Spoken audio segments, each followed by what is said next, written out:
drop in your stomach, that feeling that hits you like a ton of bricks sometimes, that sweatiness that you get in your armpits or in your hands, that shakiness, that quiver in your voice. Fear hits all of us at different points in time. And if you want to grow as a leader and you want to move into some of those positions and take on some of those roles and just become better at what you're doing, the truth is you need to move through that fear once in a while.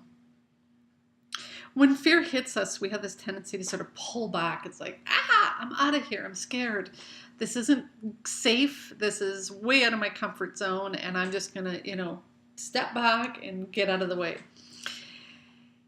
Think of a time when you've had to speak at a meeting. You were put on the spot and all of a sudden your voice starts to kind of shake and you feel funny. Or a time when you were asked to take on something that maybe stretched you a little bit.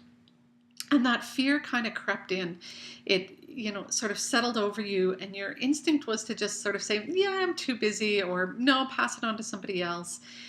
And inside you really did want to do something. You did really want to try and do something different, stretch, grow outside your comfort zone, but fear stopped you. Perhaps you were asked to address a performance issue with a staff member, and you were really afraid of their sort of response or the rebuke. They'd be like, I didn't do that. And you were afraid that you'd be put into a situation where you had to really be on your toes, really question your ability to handle that situation. That's fear. We feel it all the time, and it gets in the way of us moving forward. Fear is a reaction to a thought after something's happened. Fear is an emotion. So something happens, we have a thought, and then we have an emotion. So that's how fear comes to us.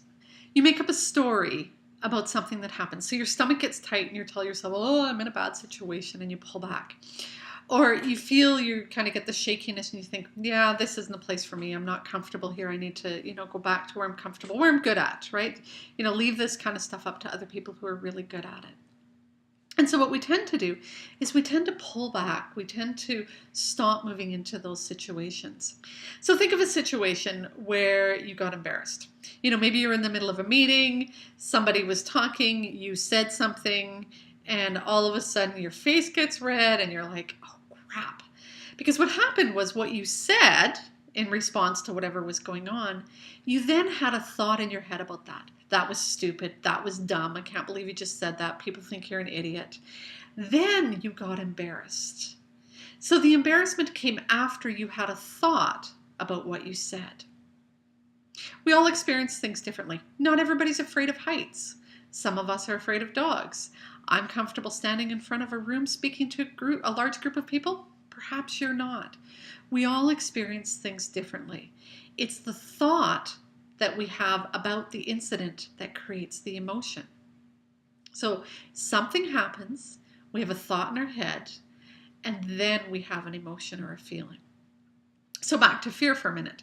So let's think about if you want to step out of your comfort zone and apply in a new position, perhaps. So the job is posted, you look at the job and you're like, hey, I should apply on that. Immediately your next thought is, I'm not smart enough. I'm not capable enough. They don't like me. I don't have the right credentials.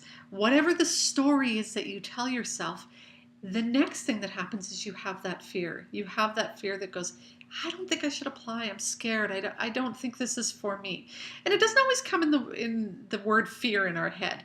What happens when we fear things is we often sort of then make up more stories and more narratives about what's going on. It's not the right time. In a different organization. If somebody else was the leader, I might apply. There's somebody who's next in line and they're better at it than me. But it was the fear of stepping outside our comfort zone that created that pullback, that resistance. So what you need to do is slow that process down. So what's the fear telling you? Right? Slow it down and go back to the position was posted. I thought about applying. My next thought was I'm not smart enough. Question that thought. You're not smart enough? My guess is if you even seriously considered applying on that position, you're smart enough. Yes, you'll have to step out of your comfort zone. Yes, it's going to push you and grow you and stretch you farther than you might have ever been stretched before. You may have to do some research, learn some new skills, do some reading, take a course or two. Yeah, absolutely. You may not be completely ready at this moment, but the truth is you're probably smart enough. So when you look at fear, slow the process down. Go back to, what's the thought I had? What's the story I'm making up about that? And explore that, because that's where the emotion comes from. That's where the feeling comes from. Whether it's embarrassment or fear or anger or hurt, it comes from the story we tell ourselves about what just happened. In order to do that, though, you really have to become mindful. You have to slow down enough to figure out what that thought was. You really have to slow down that process and back things up. Okay, I thought about applying on the job. Now I'm backtracking. What happened in the middle? Slow down, question your thoughts, and you'll be able to move through fear much easier.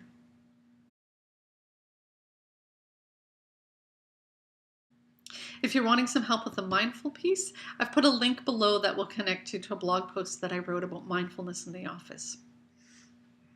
Remember, slow down and question your thoughts. They're not always true.